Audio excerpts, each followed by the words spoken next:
Hey guys, Matt here. Welcome to another video. This is going to be a commentary, just explain to you guys a few updates and a new series I'll be making.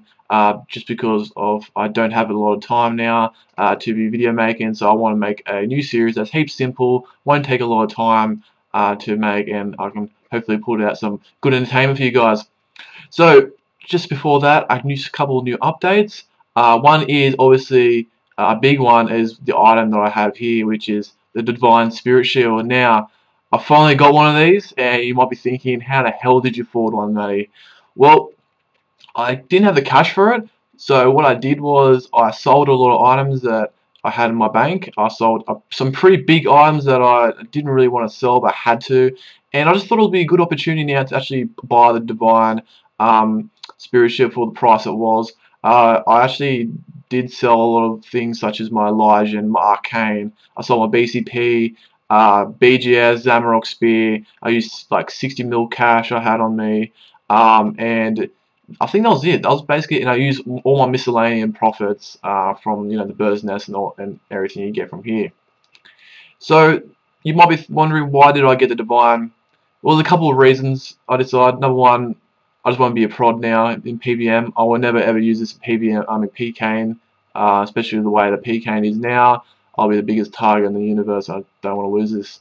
And number two, there was a point where I hit a wall with PVMing and making money on the game. If anyone, it's kind of like a first world problem. Like, I don't mean sound like a dick, but when you sort of have the bank to be able to closely afford a Divine Spirit Shield, and you do go PVMing and just say you get like a 5 mil drop or a 4 mil drop or whatever, it just doesn't. It's not as significant as when you were just starting the game and you're just trying to get the basic necessities such as like bandos, your BGS, your claws and stuff like that. Because the difference with me and my goals were very basic when I first played the game. Everyone's first goal is basically full bandos, dragon claws, around the 15 to 20 mil a piece from what it used to be per set, so stuff like that. But that was still manageable. You could still get that, and it was exciting to do that. But then the next stage above that for me was like a Divine Spirit Shield, and that went from a 15 mil goal to now 300 mil goal plus.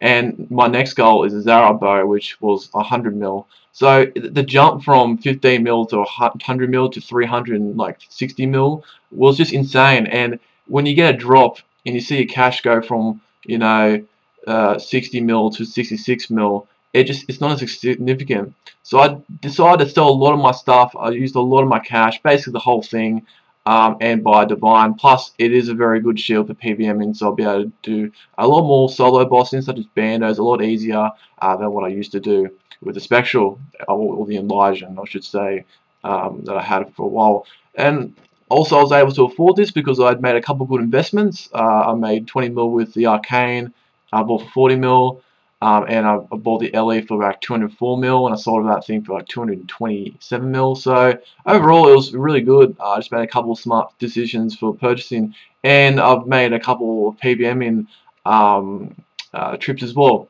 So what I'm thinking of doing is, my next item I want to get is the Zaryte bow. Now the Zaryte bow is around 100 mil, and I obviously don't have the cash for it. So I'm thinking of making a series which is called Loot Tab to 100 mil, or Loot Tab to a Zaryte bow.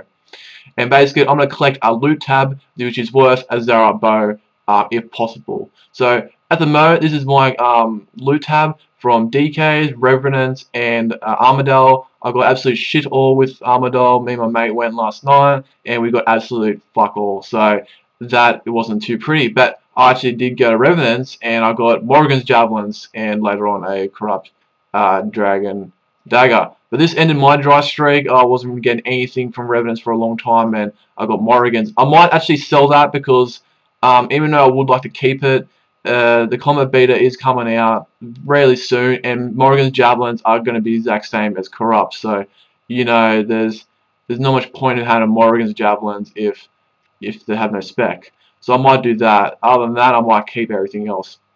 DKs, I had a strange trip. I'll show you the loot tab I had now, and it was just, I didn't get any drops. I had a Slay task, I was killing really fast, but I didn't get any drop. But I did get a couple unique ones. I got that. I got a Torsal Seed, and a couple other things from Armadale, which is just crap all. But yeah, I got a couple of other drops, which is alright. So if you guys can understand, I'm already around maybe I'll say around 10%, because I do have a bit of money in my miscellaneous. I got 7.5 mil, and I got 800k in my my what do you call it, bank. So what I'm going to do is I'm only going to ever use money from my miscellanea and farming. I'm going to sell those things to have supplies, because I'm obviously going to run out of supplies eventually, so I can keep going, still PVM and all that stuff. And I'll let you guys know what I've been doing for money. This includes things such as Fight Kiln as well. I've actually done a couple of Fight Kilns for a couple of people. I'll show you some screenshots of my, I guess you can say, signature. So I'm just letting you guys know about that. If you do want a Fight Kiln, just go to my friends chat, exyakly, and just have a chat with me. I've done it for 3 people, and they've all been happy about it. And I'm actually slowly getting my dungeoneering up, so my mate's helping me with that because I've got his Fight Kiln Cape, and yeah, I really appreciate it from him. He knows who he is. So yeah, another little thing I've actually done is I actually did get 9 on attack. So I was pretty much unexpected. I was doing a slag task, and I knew I was getting close, but they sort of just came out of nowhere, and I was like, holy shit, I'm almost got a 9 attack. And then I did it, and I stuffed up the quick chat, but because I was with another guy that was doing a slag task at Gargoyles, and eventually I did it, and I looked at it, and I was like, cool. So yeah, that's 199 gone. I'm hoping to get a rapier, or I think I'm going to get a crossbow first, but I'm going to start training up with my defense with a whip, and then eventually when I get a rapier, some strength. So it's really good getting your combat skills up, and hopefully I'll get my summon up to eventually 96. So yeah, I'm just going to tell you guys that little series I'm thinking about. Let me know what you guys think. If you guys want to know how much I bought the Divine for, it was around 364 mil, I think. And hopefully it doesn't go down too much. It was fluctuating like hell. Like for a couple of days, it dropped like 50 or 60 mil in like 3 days, which is quite ridiculous. So I decided to buy that, and I think with the Combat Beater, it is still going to be a good shield. The Elijah I wasn't really that confident about. That's why I decided to sell it. So yeah, I hope you guys enjoy this new update, and I'll try and make plenty more. Also, quick thing about the new update with the freaking Solomon Eye. No, I didn't have a problem with this. I did watch a ML Goody video, and he did make a really good point about why the general store was actually good, because it only gave you cosmetics. It didn't give you a game advantage. And then suddenly out of nowhere, my mate Husky and I were having a chat, and he told me about the new update with the bank space. And apparently we worked out it was around $50 plus Australian to get all the bank space extra slots. I think it was all $50. Like, you can do so many things with $50. Like, you can put in a real bank. So yeah, don't waste your money on that, guys. Just, you know, organize your bank better. I mean, it's going to be the shit for me because I've got to keep all the loot. My bank's already a big clusterfuck, so I've got to try and work around that. But yeah, other than that, that's basically it, guys. I have taken a break from questing. I just don't really feel like doing it anymore, and it's just too much time and effort to do it. So after I've taken a bit of a break from it, I might go back into it and make a couple more quest videos. But yeah, I hope you guys enjoyed this update once again, and I'll catch you next time with a new loot tab video real soon. So cheers, guys.